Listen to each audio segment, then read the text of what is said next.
ఎక్కువ పర్సెంట్ మేము drunk and drive ప్రతి ఆటో స్టాండ్లో చెక్ చేస్తున్నాము. దాదాపు తగ్గినారు. ఇంకా ఒక 10% దొరుకుతున్నారు. పొద్దున్న ఇప్పుడు కూడా 2 డ్రంక్ అండ్ డ్రైవ్ 2 ఆటో వాళ్ళే ఉన్నారు. సో తాగే అలవాటు ఏదన్నా ఉన్నా, పాన్పరాకు గుట్కా ఏదన్నా అలవాటు ఉంటే మానుకోండి. ఎందుకంటే అది ఇప్పుడేమో జస్ట్ ఆనందం వచ్చిందేమో కానీ రేపు పొద్దున అది ఎఫెక్ట్ అవుతుంది. ఇప్పుడు బాగానే ఉన్నంతకాలం అట్లే ఉంటారు. ఏదన్నా ఏ క్యాన్సర్ వచ్చో ఇంకేదైనా అనారోగ్యం బాగాలేదనుకో ఎవరు చూడరు. తల్లైనా పిల్లైనా ఎవరైనా కూడా అందరూ ఎకనామికల్ బర్డెన్ అయిపోతారు. ఆర్థిక క్షోభం వస్తుంది. పిల్లలు ఇబ్బంది పడతారు. ఫ్యామిలీ పిల్లలు ఉన్నారు, అది దృష్టిలో పెట్టుకోండి.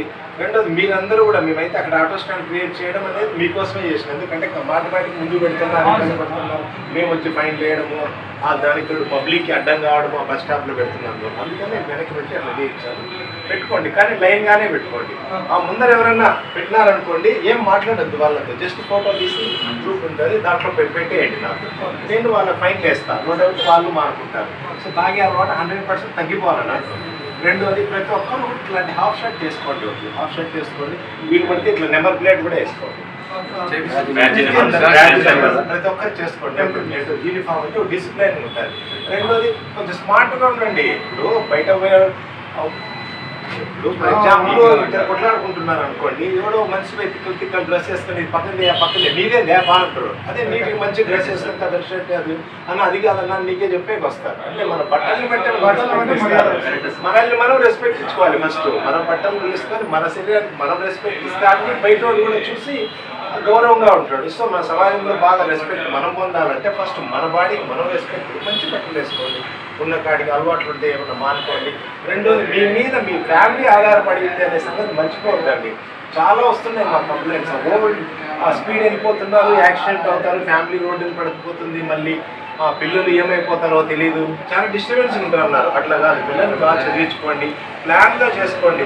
ఎంతోమంది చూస్తారు కదా, మన రిక్షా మన ఆటో కాకుండా రిక్షా దొక్కుతున్నాడు, వాళ్ళ కొడుకు ఐఏఎస్ అయినాడు ఢిల్లీలో.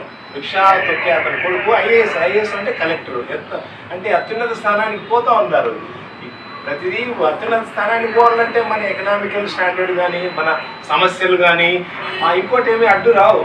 వాళ్ళు చిన్నపిల్లోడైనా వాడు అనుకుంటే కూడా అతి స్థానం వెళ్ళిపోతారు. ఇంతమంది చూస్తున్నాం కదా. మన ఈ మధ్యన బెంగళూరులో private bus driver IAS కొట్టినాడు.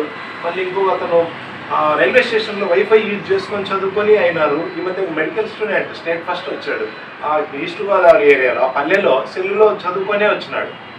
So అంటే ఏమున్నా ఏం లేకపోయినా ఎయిమ్స్ అనేవి ఉంటాయి. పిల్లలకు కూడా మంచి ఇది ఉంటుంది. వాళ్ళని పెట్టుకొని వాళ్ళని కూడా మంచి అభివృద్ధిలోకి తీసుకురండి. రెండోది ఏమంటే మీరు రెస్ట్ టైం తీసుకుంటారు కదా, రెస్ట్ టైంలో ఎవరికి ఇచ్చి పంపించేస్తున్నారు ఆటో. పోనీ 200 ఇస్తాడు కదా, 300 ఇస్తాడు, వాడిని కూడా దృష్టిలో పెట్టుకోవాలా.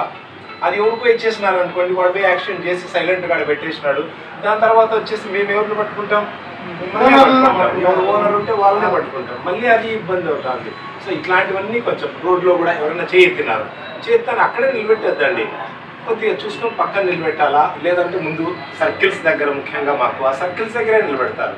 అది నెక్స్ట్ ఇకపోతే ఆటో బ్యాక్ సైడ్ ఉంటుంది కదా, ఏ సినిమా హీరోతో అది అట్లా ఫోటోలు కాకుండా కొద్దిగా గ్యాప్ వచ్చి ప్లాస్టిక్ క్లియర్గా ఉంటే వస్తుంది. అంటే విజన్ వెనకలు ఏమన్నా వస్తుందా అని తెలిసేయాలి కదా, అది చూసుకోవాలి. అట్లా చూసుకోకుండా మీరు సడన్ బ్రేక్ వేస్తున్నారు, వెనకలు ఏమొస్తుందని తెలియక అప్పుడు అవుతున్నాయి. స్పీడ్ బ్రేకర్ల దగ్గర కూడా ఎగిరించుకొని వెళ్ళిపోతున్నారు కొంతమంది.